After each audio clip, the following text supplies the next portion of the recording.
Hey, everybody, and welcome to this Exactly What to Say webinar.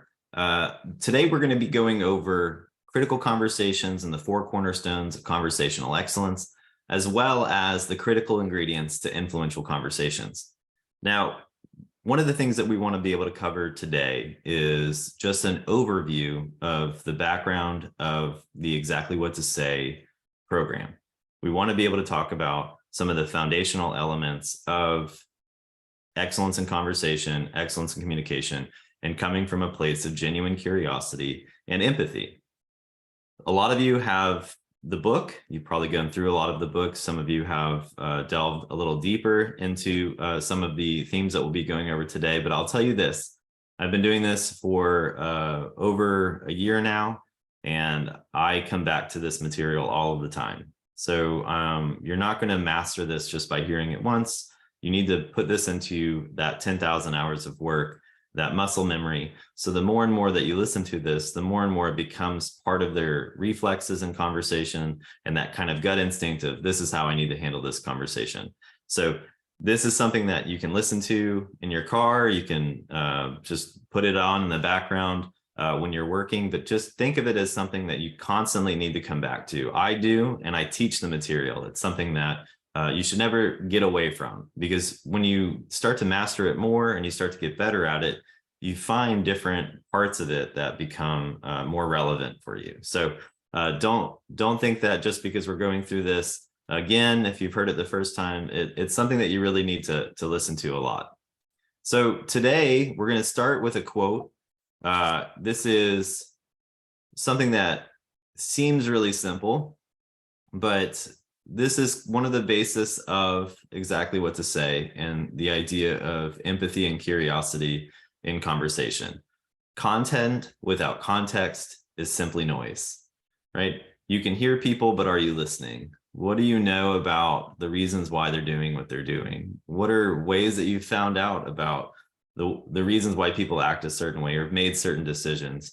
If you don't figure out why they're doing what they're doing, the situation around their decisions and those actions, you really don't have any sort of context. You could know everything about them and their actions, but do you really know why they're doing what they're doing? So think about the fact that what we're trying to do is create context. We're trying to find reasons why people are doing what they're doing. And it's a way for us to become empathetic. It's a way for us to relate. And sometimes it's just simply finding out what's immediately going on in their lives right now that might be influencing how they're behaving or how they're communicating with you. Now, the four cornerstones of conversational excellence come around the idea of curiosity. And we've talked about this, and you see this in the book, but this is something to keep in mind, the roadmap and the reason why we do what we do, right? The reason why we ask questions is because they lead to conversations. Those conversations lead to relationships. Those relationships lead to opportunities, and those opportunities lead to actions. So when you go through this and you push yourself to try to be better at asking questions and being curious and empathetic, realize this is why we're doing what we're doing, right? It's not just saying, well, I asked a better question this time, or I got this little bit of information, right? We're not just stopping at the questions. We want to get a genuine conversation going, right?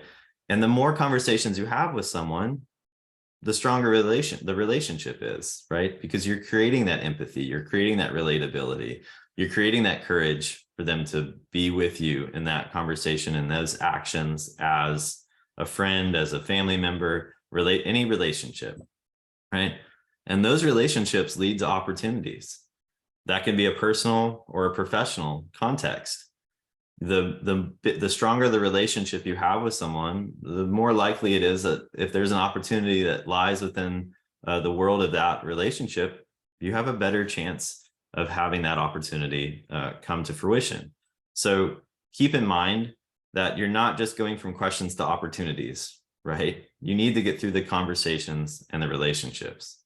Now, those opportunities lead to actions. Those actions could be anything from being able to ask a really hard question, something that you've always wanted to ask, or to jump into something together with someone, a long-term relationship, a business venture, or anything like that. But those are the things that cause things to move forward, right? This flow causes forward momentum. And so as you develop those kinds of questions and those conversations grow and those relationships get stronger, those opportunities arise, and those actions come to fruition, you'll see that forward momentum. So just keep in mind, this is why we're doing what we're doing, right? I'm not just trying to teach you about how to be better in sales or your professional life, your personal life. I'm talking about something across the board. This is something that you can use all of the time. You don't have to turn it off and turn it back on. You don't have to code shift or anything like that. This is something that can be applied in all facets of your life. Now, some of you know my background. I was an improv comedian for a really long time. We've talked about this a little bit before, but I was unwired to think about the thing I was going to say before I said it. I mean, that's the purpose of improv, right? But at a certain point in your life, you need to stop winging conversations, right? And that's why the first cornerstone of conversational excellence is the worst time to think about the thing you were saying is in the moment you were saying it. We're talking about the work before the work. We're talking about intentionality. We're talking about 30 seconds, 2 minutes, 5 minutes, months, a year, whatever it is, to start creating intentionality about what you're going to say. Knowing what you're going to say before you say it gives you so much more space to play in. That preparation and that work before the work offers you the opportunity to be able to come with confidence and to come with background, context, whatever it is that helps you in a conversation with someone, that the competence that you're bringing into that conversation has a compounding effect on your overall success, right? These are situational moments that you're having in your life that happen on repeat, right? And that the more prep and the work that you bring to those conversations, the better chance you have of a long-term success, not only in that immediate moment, but long-term in that relationship, right? So just think about what you're going to say before you say it. Right? One of the things that we talk about is, this is kind of like the equivalent of like, if you drink water, you'll feel better, right? Of course, you'll feel better if you're hydrated. Of course, if I think about the thing I'm going to say before I say it, it will go better, right? But we don't do it. We don't put it into practice.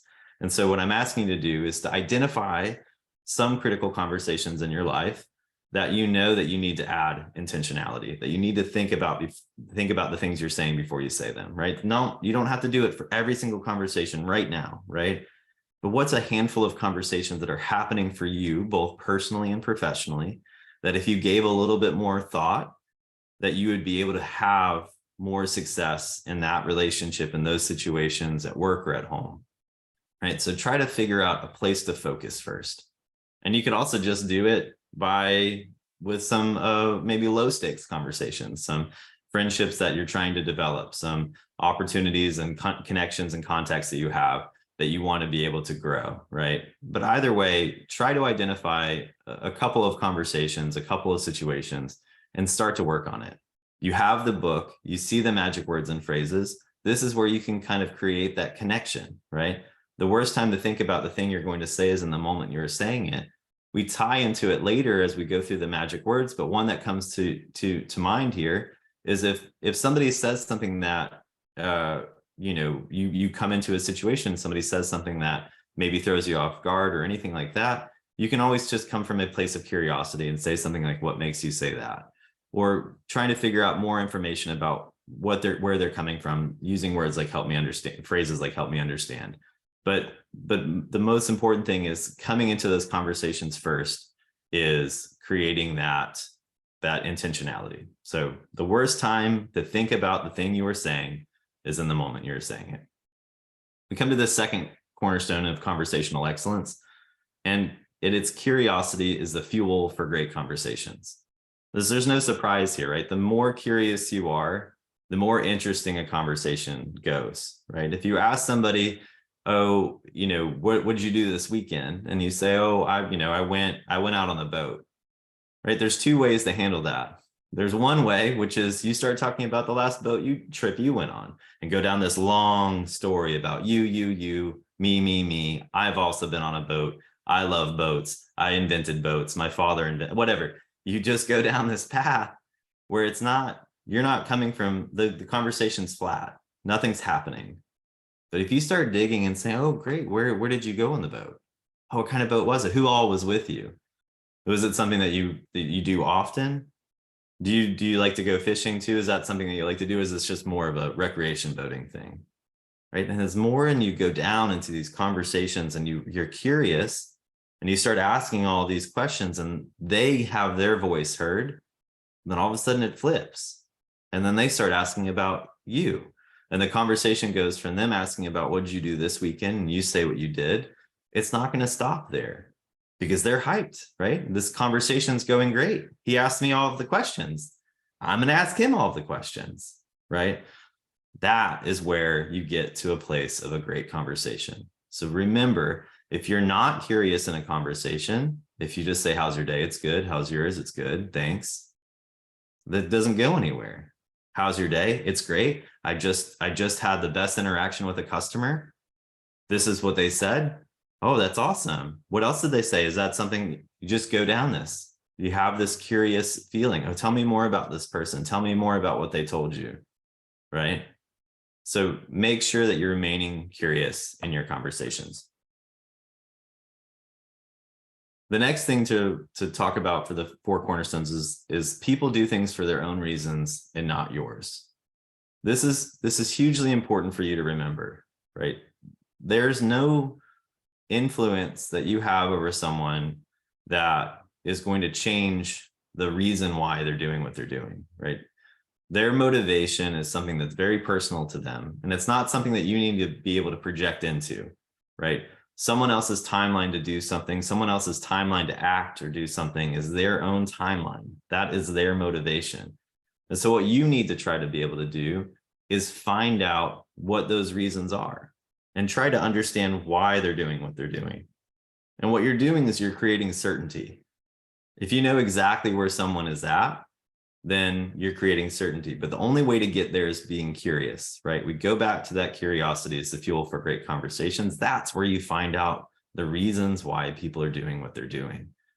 And that's where you can also take the burden off of your shoulders. I can't believe that person did that. Why didn't they do this? This is the best thing for them, right? That you don't know what the best thing is for them until you know their reasons. One of the things that I tell people is that when you're giving advice to folks, you have to make sure that before you tell someone this is what you should be doing, you should be able to say, because of the fact that you said this, and this, I think this. So it's not to say that you shouldn't be able to influence people and to understand why their reasons are the reasons why they're doing what they're doing. There's no reason why you can't influence them, but you have to understand the reasons, right? You can't give advice to someone unless you understand the context of what they're doing. So keep that in mind. If you're someone that's an advice giver, if you're someone that likes to tell people, oh, this is how I would have done it, or this is what I did, right? But you don't know exactly why they're doing what they're doing, challenge yourself to start saying, because of the fact that you said this, and this, I think you should do this, right? And sometimes you're reaffirming it. If they're uncertain, and you want to create certainty, well, I don't know. And they give you their reasons. Well, because of the fact that you said this, and this, I think you're right on. I think you're spot on. I think you're doing exactly what you should be doing. So you can put it in different viewpoints and different perspectives, but just remain curious and try to truly understand what the reasons are that they're doing what they're doing. The next, the person asking the questions controls the conversation. I think that people get in here and they get into this fourth cornerstone. They say, oh yeah, I ask questions all the time. Well, I challenge you, if the questions that you're asking, if there was a lawyer in the room and you were in a courthouse and there was another lawyer across the way from you, and every time you asked a question, would they say objection leading the witness? Are your questions actually curious, or are they trying to lead the other person into what your opinion is? Asking someone the question, well, I don't think you should be dating that person because this, and this, don't you think? That's not a question. But help me understand why you're in that relationship with that person is a question, right? So when you get into these magic words and phrases and we go through those types of things, we're going to find the real questions, right, that you need to be asking to be able to gain perspective, context, evidence, and all of that type of stuff so you understand where the other person's coming from. Saying something like, what makes you say that, is much better than saying something like, well, I can't believe you said that. I mean, that's not right, is it? That's not a question. Objection leading the witness, right? So make sure that your questions are actually curious. It gives the opportunity for the other person to feel comfortable in sharing what it is that they're going through. So the person asking the questions control the conversation. This also addresses some of the folks that try to be the smartest person in the room. I tried to do that for a very long time. I thought that proving myself by saying all the things out loud, declaring everything, constantly talking, was the thing that was going to put me into a position of power, a position of authority, but it doesn't. The more certain you are about something, the less certain people are about you. And I know that seems weird, but let me say that again. The more certain you are, the less certain people are about you. If you're curious and you ask questions, well, help me understand this. Why is it that you're doing this?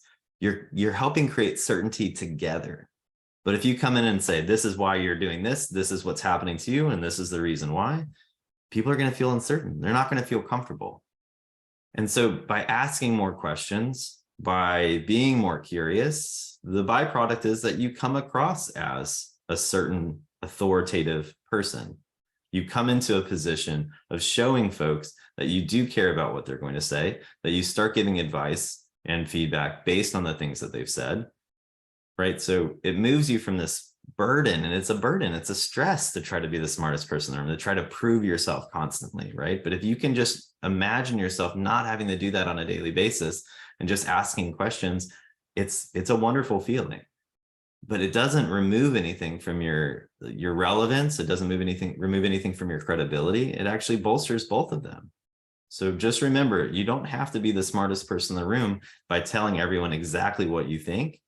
You should be asking questions to try to create context for the situation and for that relationship. Now we're going to go through the critical ingredients for influential conversations. This is something kind of similar to the questions leading to conversations, relationships, opportunities, and actions. This is something to keep in mind as you work through your conversations. This is kind of a flow chart to help you stay on track and make sure that what you're doing is following this model. So the first thing we talked about is curiosity. Approaching each and every conversation and interaction that you have with curiosity. This curiosity is going to lead to that certainty that we just talked about, right? We're not starting with certainty. We're starting with what if, what is it? What is the situation? What we're moving into is certainty, right? Because of this, this, and this, you've said this, I've said that, this is where we're at together. We're at this together. This certainty creates empathy. You know exactly where they're coming from. They know exactly where you're coming from. Right? This empathy position is the difference between most communication trainings.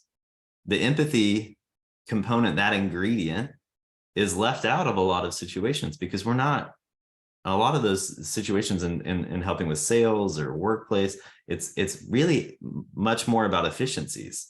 Empathy is a big step, you know, that can really dive deep into relationships. That could take time to create that kind of empathy, but it's the most important ingredient. That empathy creates relatability, right? Now you have this shared connection. They went through this, you've gone through this. This is how we relate. And so this is where people can feel like you're together. And that togetherness brings you courage. This courage is to share, to trust, to be honest, to take action, to ask. But this courage is something that's shared. And it's really important. This is a foundational element of a strong conversation and relationship. That courage gives you the opportunity to take action, right? You build all this type of stuff up. You whether it's somebody that you look up to at work, somebody that you love in your family, somebody that you're trying to have a stronger relationship with, this is where you start to create that action. This is where you can start asking hard questions and taking next steps in relationships personally and professionally. So refer back to this as much as you can, just so you feel like you have this flow. And this is something, again, I talked about it at the beginning. I come back to this all the time. Sometimes I go back to conversations that I don't think I did well in. I think, what did I miss here? And I think, oh, I didn't really relate to them. I just said, I understand where you're coming from. Hey, listen, can we do this? Oh, I didn't show that relatability piece, So understand that this is something that you have to constantly come back to. Curiosity creates certainty. Certainty creates empathy. Empathy creates relatability. That relatability leads to courage, which together creates the opportunity for action. Now, just to give a quick recap, we're going to go through the 4 cornerstones one more time. The worst time to think about the thing you were saying is in the moment you were saying it. We're talking about adding intentionality, the work before the work, and identifying those critical conversations in your life that you can be better at, and that you will see more success in your life if you did bring that intentionality. The second thing, curiosity is the fuel for great conversations. Remain curious, start curious. It just creates a better relationship, a better opportunity, a better conversation. The person asking the questions controls the conversation. Even though you don't feel like you're getting to say what you want to say, you are in control of the conversation. You get to keep the pace and the context, the content going within that conversation by asking the questions. And what's going to happen over time is that you're going to train the person that you're working with, the person that you're talking to, the person you're in the relationship with, where all of a sudden you've asked all the questions, they've got everything out. And now it's going to come back to you. And now here's your opportunity to share. Now, people do things for their own reasons and not yours.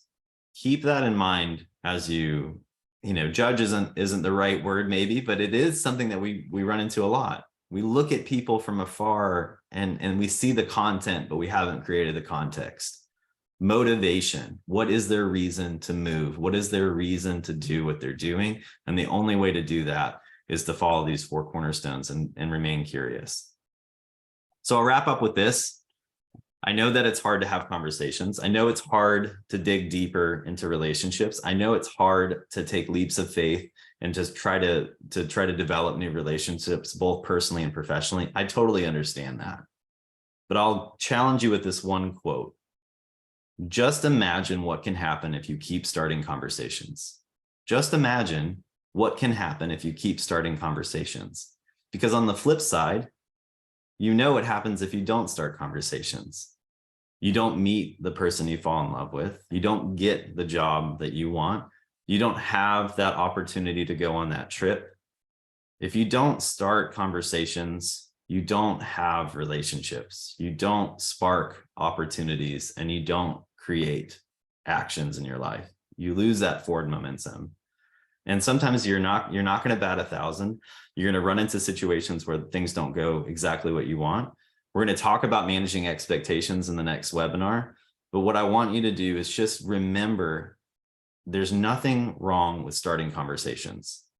That is the thing that will keep you going. That is the thing that's going to move you into that next level. That's the thing that'll strengthen your relationship. So we're going to end it there. Thanks very much for joining today, and we will talk to you